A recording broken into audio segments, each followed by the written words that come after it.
जब जुमा का दिन होता था तो वह बाल तराश हज्जाम आपके बाल दुरुस्त करता था। एक बार वो जुमा से पहले आ गया और आने के बाद कहने लगा, हुजूर आज मुझसे आप अपने बाल दुरुस्त करवा लीजिए, अपनी हजामत आज आप बनवा लीजिए, मैं जुमा के दिन नहीं रह पाऊंगा। जुमा के दिन सरकारे बहराइच का उर्से पाक है, मैं हर साल उर्से बादी में जाता हूँ, कभी भी मेरा नागा नहीं हुआ है। हजरत ने फरमाया, तू हर साल जाना चाहता है, हर साल तेरी हाजिरी होती है? उसने कहा, हाँ हुजूर हर साल मेरी हाजिरी होती है, हर साल मैं उनके कुल की महफिल में शिरकत करता हूँ। कहा, भाई चले जाना, बहराइच शरीफ ही तो जाना है, चले जाना, बहराइच शरीफ तुझे पहुंचा दिया जाएगा। इतना सुनता है ये वापस जाता है और दिल में सोचने लगता है कि हजरत ने मुझसे वादा फरमाया है तो जरूर पहुंचा देंगे। इत्मीनान था, यकीदा था कि अल्लाह वालों के लिए बात कोई मुश्किल नहीं हुआ करती है, वो पल में क्या से क्या कर दिया करते हैं। ये सोच करके वो अपना इरादा बदल देता है और सोचता है कि जब हजरत ने फरमाया है और हजरत ने पहुंचाने की गारंटी ले रखी है तो अब मुझे फिक्र करने की जरूरत नहीं है। हजरात जुमा का दिन आता है, शाह अब्दुल रज़्ज़ाक बासवी बैठे हुए हैं, कहते हैं आ गया? कहा, हाँ हुजूर आ गया। कहा, अब मेरे बाल दुरुस्त कर दे।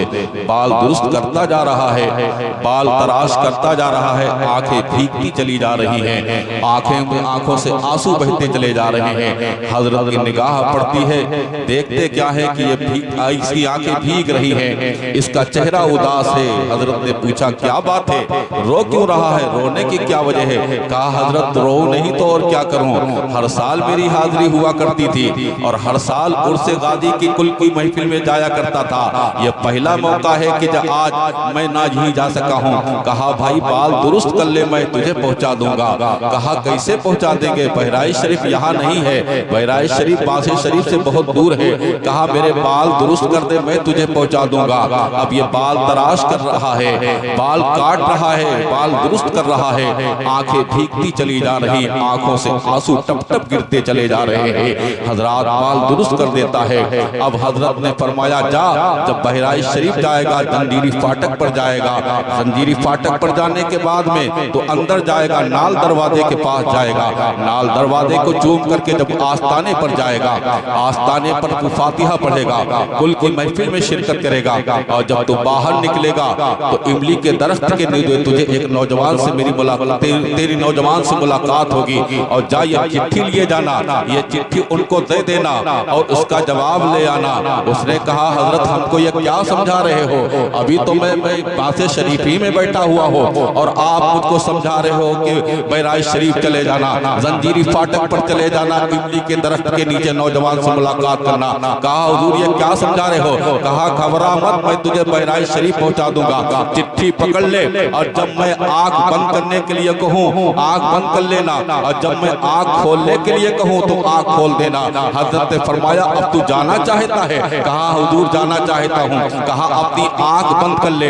आग बंद की और कहा, जब आग मैं खोलने के लिए कहूँ तो आग खोल देना। थोड़ी देर के बाद में हजरत ने फरमाया, आग खोल। और जब आग खोलता है तो कानों में हजरत शाह अब्दुल रज़्ज़ाक बासवी की आवाज तो आ रही है मगर सामने बासे शरीफ नहीं है, सामने शाह अब्दुल रज़्ज़ाक की सूरत पाक नहीं है। अब ये नाल दरवाजे पर खड़ा हुआ है, नाल दरवाजे का बोसा देता है, नाल दरवाजे पर बोसा देने के बाद अंदर जाता है और नाल दरवाजे का बोसा देने के बाद अंदर जाता है, फातिहा पढ़ता है, आस्ताने का बोसा देता है, कुल की महफिल में शिरकत करता है और जब बाहर निकलता है तो उसी अमली की दरख्त के नीचे जहां हजरत ने फरमाया था कि नौजवान से तेरी मुलाकात होगी, देखता क्या है, एक घोड़े पर नौजवान आ रहे हैं, बड़ा खूबसूरत चेहरा है, आंखें लाजवाब है, चेहरा लाजवाब है, करीब आते हैं, इसको देखने के बाद कहते हैं, बासे शरीफ से चिट्ठी लेकर के आया है। ला, हजरत ने क्या चिट्ठी ली है, चिट्ठी क्या लिखी है? फौरन ही ये नौजवान की तरफ आगे बढ़ता है और कहता है, ये चिट्ठी ले लीजिए। अब नौजवान चिट्ठी पढ़ता जा रहा है, मुस्कुराता जा रहा है, नौजवान चिट्ठी को पढ़ रहा है, मुस्कुराता जा रहा है, पूरा खत पढ़ रहा है, मुस्कुराहट लबों पर खेलती नजर आ रही है। उसके बाद चिट्ठी जब पढ़ ली जाती है तो नौजवान उस चिट्ठी की पुष्प के ऊपर अपनी उंगली से जवाब ले लेता है और कहा कि जब जाना तो शाह अब्दुल रज़्ज़ाक पासवी को मेरी चिट्ठी दे देना। कहा हुजूर, कहा ये बताइए कि मैं तो आया था, शाह अब्दुल रज़्ज़ाक पासवी ने मुझको आंख बंद करके पहुंचाया था, क्या आप भी मुझको आंख बंद करके पहुंचा सकते हैं? कहा तू जाना चाहता है? कहा हाँ जाना चाहता हूँ। कहा एक काम कर ले, अपनी आंख बंद कर ले, और जब आंख बंद कर लेना तो 2 कदम चलना, 2 कदम चलने के बाद जब मैं तुझसे आंख खोलने के लिए कहूँ तो आंख खोल देना।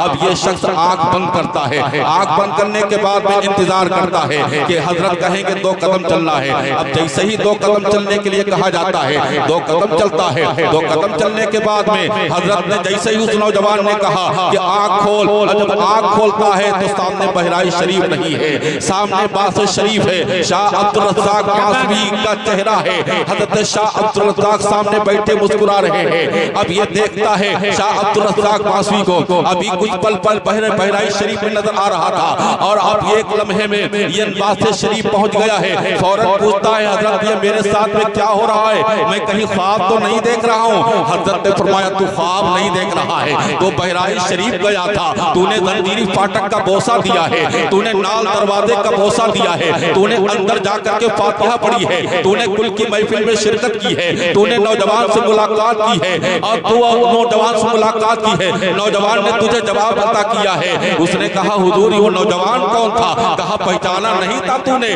वही तो सरकारे गादी पाक थे, वही तो सुल्तान शोदा फिल्म थे। इतना सुनना था ये हज्जाम अपना माथा पकड़ लेता, पीटने लगता है कि काश इस नौजवान को मैंने पहचाना नहीं। हजरत गादी पाक मेरे सामने आ गए और मैंने गादी पाक को पहचाना नहीं। काश को मैंने पहचान लिया होता तो अपने दिल का मुद्दा अर्ज कर लेता, मैं भी अपनी दिल की बात कहता। अब हजरत ने फरमाया चिट्ठी लाया है? कहा हाँ चिट्ठी लाया हूँ। कहा ये चिट्ठी का मामला क्या है, आपने खत में क्या लिखा था और उन्होंने खत में क्या जवाब दिया? तो हजरत शाह अब्दुल रज़्ज़ाक पासवी ने फरमाया मैंने तो खत में सिर्फ इतना लिखा था, ऐ सरकारे गादी पाक आप हर साल लोगों को क्यों परेशान करते हो कि आप धूप में लोगों को बुलाते हो, आप गर्मी में लोगों को बुलाते हो, लोग पैदल चल करके आपके पास में आते हैं, लोग मशक्कत और परेशानी उठा करके आपके पास में आते हैं, आप हर साल लोगों को इतना क्यों परेशान करते हो, हर साल लोगों को क्यों अपनी बारगाह में बुलाते हो? तो उन्होंने जवाब में लिखा कि ऐ शाह अब्दुल रज़्ज़ाक पासवी आप अपनी बारगाह से आने वाले एक हज्जाम को नहीं रोक सकते हो, तो मैं लाखों आने वालों को कैसे रोक सकता हूँ? नारे तकबीर, नारे रिसालत, मसलके आला हज़रत फैज़ाने सैयदे सालार मसूदे क़ादी फैज़ाने औलिया किराम। वाह वाह वाह, सुभान अल्लाह सुभान अल्लाह। हज़रात जिनके जश्न में आए हो यही सरकार गौसे आदम है, अल्लाह अल्लाह, जिनकी आंखों का जवाब नहीं है, जिनकी आंख के बारे में अपनी निगाह के बारे में खुद सरकार गौसे आदम फरमाते हैं नजर तो इला बिलादिल्लाहि जमअन कसर दलतिन अला हुक्म इत्तिसाली, मैं अल्लाह के हुक्म से ऐसे तमाम शहरों को ऐसे देखा करता हूँ जैसे लोग राई के दाने को रख करके अपनी हथेली पर देखा करते हैं। एक बात सुनियो तुमसे पूछना चाहता हूँ, जब निगाहे गौस का ये कमाल है तो निगाहे सरकारे मदीना का क्या हाल होगा? इस पार की जब यह हालत है उस पार का हालत क्या होगा? अल्लाह अल्लाह, सरकारे गौसे आदम वो शान रखते हैं, सरकारे गौसे आदम वो अजमत रखते हैं कि निगाह डालते तो चोर अब्दाल हो जाए, डाकू पे निगाह डालते तो डाकू रहबर हो जाए, बेशराबी पे निगाह डालते तो शराबी पाकबाज हो जाए, बेनमाजी पे निगाह डालते तो नमाजी हो जाए, नाफरमान पे निगाह डालते तो नाफरमान फरमा बरदार हो जाए, अदना पे निगाह डाले तो आला हो जाए, जर्रे पे निगाह डाले तो आफताब हो जाए। अल्लाह अल्लाह, यही सरकार गौसे आदम है जिनकी आंख लाजवाब है, जिनका चेहरा लाजवाब है। अल्लाह अल्लाह, यही सरकार गौसे आदम है। आला हज़रत की बारगाह में आओ, आला हज़रत इस तरह इशार फरमाते हैं वाह क्या जूतो करम है सहबत तेरा, वाह वाह वाह, सुभान अल्लाह सुभान वाह क्या जूतो करम है सहबत तेरा, वाह वाह वाह, जिंदाबाद। वाह क्या जूतो करम है सहबत तेरा, नहीं सुनता ही नहीं मांगने वाला तेरा, तेरा। वाह क्या मर्तबा ए गौस है बाला तेरा, ऊंचे ऊंचों के सरों से कद माला तेरा। अल्लाह अल्लाह, यही सरकार गौसे आदम है। आप अपनी खानका में बैठे हुए हैं, आपके खादिम देखते हैं कि हजरत ने चादर के अंदर हाथ डाला है। चादर में हाथ डालने के बाद थोड़ी देर के बाद जब हाथ को बाहर निकालते हैं तो आपके हाथों से पानी टपकता नजर आ रहा है। लोग देख रहे हैं कि जब हजरत ने अपने हाथों को चादर में डाला था तो हाथ बिल्कुल सूखे थे, कहीं पानी का नामो निशान नहीं था। लेकिन जब हाथ बाहर निकाल रहे हैं तो चादर से हाथ निकालने के बाद फौरन आपके हाथों से पानी टपकता नजर आ रहा है। आंखों में जलाल के आसार नजर आ रहे हैं, चेहरा मुतगय्यर नजर आ रहा है। किसी की हिम्मत नहीं होती है कि आपसे कुछ सवाल कर सके, किसी की हिम्मत नहीं होती है कि आपसे कुछ कह सके। तारीख नोट कर ली जाती है, दिन नोट कर लिया जाता है, वक्त नोट कर लिया जाता है और इस बात को नोट कर लिया जाता है हजरत ने ये क्या किया है। थोड़े दिनों के बाद में महीना भर के बाद या 2 महीने के बाद में एक काफिला आता है, सरकार गौसे आदम की बारगाह में तोहफे पेश करता है। सरकार गौसे आदम की बारगाह में नजराने पेश करता है और खादिमों से बताता है तुम्हें मालूम नहीं है, हम लोग अपना माल एक जहाज पर लाल लेके आ रहे थे। हमने देखा कि हमारा जहाज मौजों की थपेड़ों में आ चुका है और मौजों के थपेड़ों की वजह से हमारा जहाज हथगोले खाने लगा था। हम अपनी जिंदगी से मायूस हो चुके थे, हम अपनी जिंदगी से मायूस हो चुके थे। हमारी जिंदगी का चिराग गुल होने वाला था, हम मौत के तबीयत पर्दों में जाने वाले थे। इतने में हमने किसी को नहीं पुकारा, अपने बगदाद वाले दूल्हा को पुकारा, अपने पीरों के पीर को पुकारा, गौसे ज़मा को पुकारा, शहंशाह बगदाद को पुकारा। शहंशाह बगदाद को पुकारने के बाद हमने देखा कि एक हाथ नमूदार हुआ है और उस हाथ ने ऐसा धक्का लगाया जहाज में कि आने वाहिद में हमारा जहाज साहिल तक पहुंच गया। अल्लाह अकबर।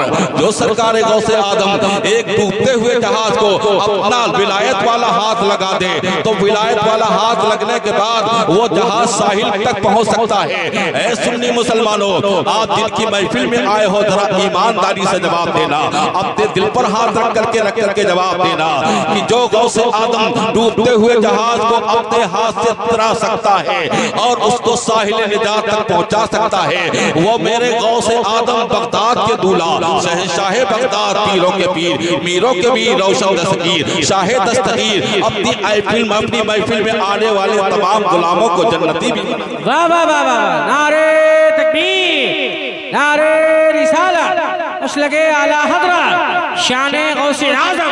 वाह वाह, सुभान अल्लाह।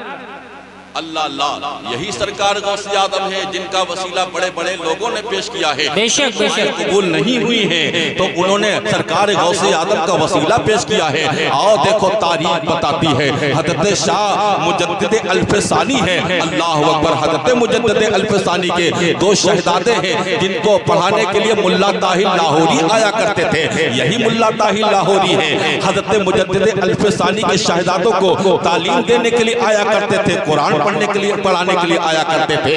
एक दिन हजरत शाह मुजद्दिद अल्फसानी ने अपने शहजादों से फरमाया, बेटा जो तुम्हारा उस्ताद है, जो तुमको कुरान पढ़ाने आया करता है, जो तुम्हें तालीम देने के लिए आया करते हैं, मैंने उनकी निगाह में देखा, मैंने उनकी पेशानी पर देखा है, मैंने उनकी पेशानी पर शकी का दाग लिखा है, यानी बदबख्ती का दाग उनके ऊपर लिखा हुआ है उनकी पेशानी पर। जब ये बात सुनी तो उस्ताद के सामने जब बच्चे पढ़ने के लिए गए तो अपने उस्ताद से ये बात कह डाली और ये कह दिया कि हमारे वालिद ने आपकी पेशानी में देखा है, आपकी पेशानी में बदबख्ती का दाग लिखा हुआ है। अल्लाह अकबर। जब ये बात उन्होंने मुल्ला ताहिर लाहौरी ने सुनी तो फौरन ही हजरत शाह मुजद्दिद अल्फसानी की बारगाह में आते हैं, अर्ज करते हैं मुजद्दिद अल्फसानी, आप जब इस बात को देख सकते हैं तो हमें मालूम है कि आप हमारी पेशानी का दाग अगर दुआ कर देंगे तो हम आपकी दुआ से हमारी पेशानी का दाग बदबख्ती का दाग सआदत मंदी में बदल सकता है, नेक बख्ती में बदल सकता है। हजरत ने फरमाया मैं दुआ करता हूँ। अल्लाह अल्लाह। हजरत मुजद्दिद अल्फसानी दुआ कर रहे हैं, दुआ हो रही है, मगर हजरत मुजद्दिद अल्फसानी की दुआ करने के बाद में मुल्ला ताहिर की पेशानी से बदबख्ती का दाग नहीं मिट रहा है। बार बार दुआ कर रहे हैं मगर मुल्ला ताहिर इनकी पेशानी से माथे से बदबख्ती का दाग नहीं मिट रहा है। दुआ कर रहे हैं, दुआ हो रही है। अल्लाह अल्लाह। हज़रत मुजद्दिद अल्फ़सानी ने देखा कि मेरे दुआ करने के बाद भी ये दाग नहीं मिट रहा है, तो आपने क्या किया? अल्लाह अल्लाह। गौर से सुनो, अपने दिल की तख्ती पर नोट करके ले जाओ। अल्लाह अल्लाह। जब हज़रत मुजद्दिद अल्फ़सानी ने ये देखा मेरे बार बार दुआ करने के बाद भी इनकी पेशानी से बदबख्ती का दाग नहीं मिट रहा है, तो उन्होंने कुछ और नहीं किया।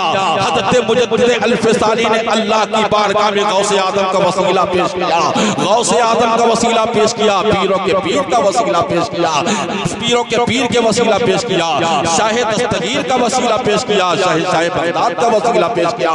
अल्लाह अल्लाह। इधर वसीला पेश करना था, इधर दुआ कबूल होती है। और जैसे ही दुआ कबूल होती है, हज़रत मुजद्दिद अल्फ़सानी ने एक निगाह डाली तो इससे पहले जब गौसे आदम का वसीला शामिल नहीं किया गया था, तो उनकी पेशानी से बदबख्ती का दाग नहीं मिट रहा था। और जैसे ही गौसे आदम का वसीला पेश किया गया, जैसे ही पीरों के पीर का वसीला पेश किया गया, जैसे ही शाह गौसे आदम का वसीला पेश किया गया, जैसे ही रसूलुल्लाह के चश्मो चिराग का वसीला पेश किया गया, अल्लाह अल्लाह, एक आने वाहिद में बदबख्ती का दाग धुल जाता है। अल्लाह अल्लाह। बड़े बड़ों ने सरकार गौसे आदम का वसीला पेश किया है। अल्लाह अल्लाह। जो लोग सरकार गौसे आदम की 11वीं मनाते हैं, बड़े खुशनसीब हैं वो लोग। हज़रात, सरकार गौसे आदम की 11वीं मनाने वाला, उसको परेशानी नहीं आ सकती है, उसके रिस्क में बरकत हुआ करती है, उसकी कमाई में बरकत हुआ करती है। और सरकार गौसे आदम की हर महीने 11वीं शरीफ मनाने वाला, हर महीने की 11 तारीख में सरकार गौसे आदम की नियात दिलाने वाला, वो अगर फकीर हुआ करता है तो मालदार हुआ करता है, वो अगर परेशान होता है तो खुशहाल हो जाया करता है, वो अगर मुसीबत ज़दा होता है तो उसकी मुसीबत दूर हुआ करती है। निगाहे वली में वो तासीर देखी, बदलती हज़ारों की तकदीर देखी। अल्लाह अल्लाह। अल्लाह अल्लाह। वो गौसे आदम की शान है, वो गौसे आदम की अज़मत है कि सर भला क्या कोई जाने। शेर पढ़ता हूँ। सर भला क्या कोई जाने कि ये कैसा तेरा, वाह वाह, सुभान अल्लाह सुभान अल्लाह। सर भला क्या कोई जाने की है कैसा तेरा, औलिया मलते हैं आके वो तलवा तेरा, तलवा तेरा। वमा तौफीकी इल्ला बिल्लाह। अस्तगफिरुल्लाह रब्बी मिन कुल्ली ज़ंबि व अतूबु इलैहि व आखिरु दावाना अल्हम्दुलिल्लाहि रब्बिल आलमीन। जो कुछ मेरे कहने में और पढ़ने में लफ्जी मानवी जो भी अगलात व खामियां रह गई, परवरदिगार आलम की बारगाह में तौबा इस्तग़फ़ार करता हूँ। और आप भी मेरे साथ में पढ़िए ला इलाहा इल्लल्लाहु मुहम्मदुर रसूलुल्लाह। अस्सलामु अलैकुम व रहमतुल्लाहि तआला व बरकातहू।